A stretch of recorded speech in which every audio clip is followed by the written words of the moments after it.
By that time, Abraham was very old. The Lord had blessed Abraham in every way. The best servant in his house was in charge of everything Abraham had. Abraham said to him, "Put your hand under my thigh. The Lord is the God of heaven and the God of earth. I want you to make a promise to me in his name. I'm living among the people of Canaan, but I want you to promise me that you won't get a wife for my son from their daughters. Instead, promise me that you will go to my country and to my own relatives. Get a wife for my son Isaac from there." The servant asked Abraham, "What if the woman doesn't want to come back with me to this land? Then should I take your son back to the country you came from?" "Make sure you don't take my son back there," Abraham said. "The Lord, the God of heaven, took me away from my father's family. He brought me out of my own land. He made me a promise. He said, 'I will give this land to your family after you.' The Lord will send his angel ahead of you, so you will be able to get a wife for my son from there. The woman may not want to come back with you. If she doesn't, you will be free from your promise. But don't take my son back there." So the servant put his hand under Abraham's thigh. He promised to do what his master wanted.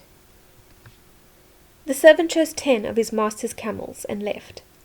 He loaded the camels with all kinds of good things from his master. He started out for Aram Naharaim and made his way to the town of Nahor. He stopped near the well outside the town. There he made the camels get down on their knees. It was almost evening, the time when women go out to get water. Then he prayed, "Lord, you are the God of my master Abraham. Make me successful today. Be kind to my master Abraham. I'm standing beside this spring. The daughters of the people who live in the town are coming out here to get water. I will speak to a young woman. I'll say to her, 'Please lower your jar so I can have a drink.' Suppose she says, 'Have a drink of water, and I'll get some for your camels too.' Then let her be the one you have chosen for your servant Isaac. That's how I'll know you have been kind to my master." Before he had finished praying, Rebekah came out. She was carrying a jar on her shoulder. She was the daughter of Milcah's son Bethuel. Milcah was the wife of Abraham's brother Nahor. The young woman was very beautiful. No man had ever slept with her. She went down to the spring. She filled her jar and came up again. The servant hurried to meet her. He said, "Please give me a little water from your jar." "Have a drink, sir," she said. She quickly lowered the jar to her hands and gave him a drink. After she had given him a drink, she said, "I'll get water for your camels too. I'll keep doing it until they have had enough to drink." So she quickly emptied her jar into the stone tub. Then she ran back to the well to get more water. She got enough for all his camels. The man didn't say a word. He watched her closely. He wanted to learn whether the Lord had given him success on the journey he had made.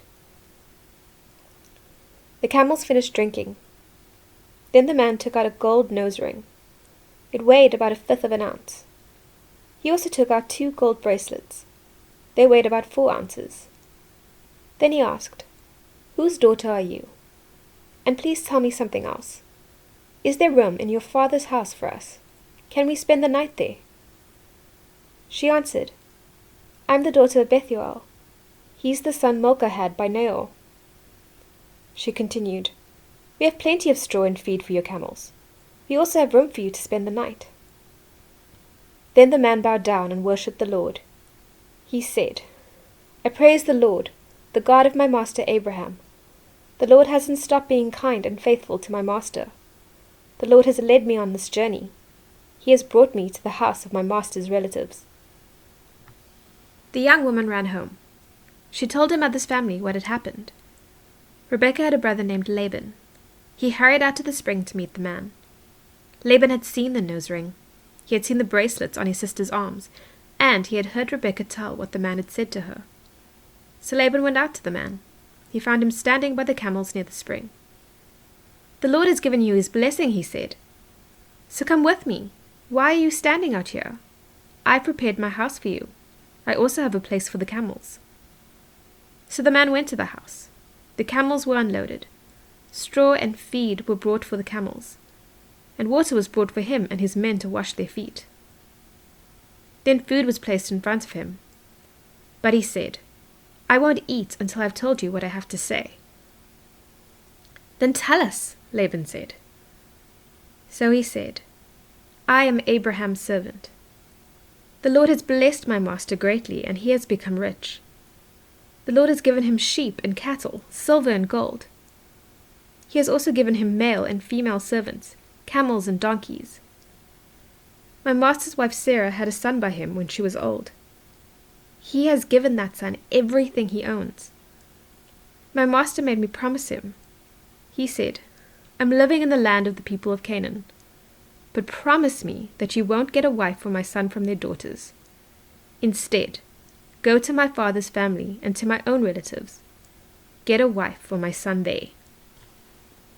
Then I asked my master, 'What if the woman won't come back with me?' He replied, 'I have walked faithfully with the Lord. He will send his angel with you. He will give you success on your journey, so you will be able to get a wife for my son. She will be from my own relatives and from my father's family. When you go to my relatives, suppose they refuse to give it to you.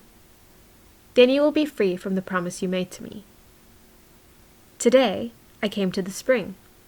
I said, 'Lord, you are the God of my master Abraham. Please make me successful on this journey I've made. I'm standing beside the spring. A young woman will come out to get water. I'll say to her, "Please let me drink a little water from your jar." Suppose she says, "Have a drink of water, and I'll get some for your camels too." Then let her be the one the Lord has chosen for my master's son.' Before I finished praying in my heart, Rebekah came out. She was carrying a jar on her shoulder. She went down to the spring and got water. I said to her, 'Please give me a drink.' She quickly lowered her jar from her shoulder. She said, 'Have a drink, and I'll get water for your camels too.' So I drank. She also got water for the camels. I asked her, 'Whose daughter are you?' She said, 'The daughter of Bethuel. He is the son Milcah had by Nael.' Then I put the ring in her nose. I put the bracelets on her arms, and I bowed down and worshipped the Lord. I praised the Lord, the God of my master Abraham. He had led me on the right road. He had led me to get my master's son, the granddaughter of my master's brother. Now will you be kind and faithful to my master? If you will, tell me, and if you won't, tell me. Then I'll know which way to turn." Laban and Bethuel answered, "The Lord has done all of this. We can't say anything to you one way or the other. Here is Rebekah. Take her and go. Let her become the wife of your master's son, just as the Lord has said." Abraham's servant heard what they said, so he bowed down to the Lord with his face to the ground. He brought out gold and silver jewelry and articles of clothing. He gave all of them to Rebekah. He also gave expensive gifts to her brother and her mother. Then Abraham's servant and the men who were with him ate and drank. They spent the night there. When they got up the next morning, Abraham's servant said, "Send me back to my master." But her brother and her mother replied, "Let the young woman stay with us 10 days or so, then you can go."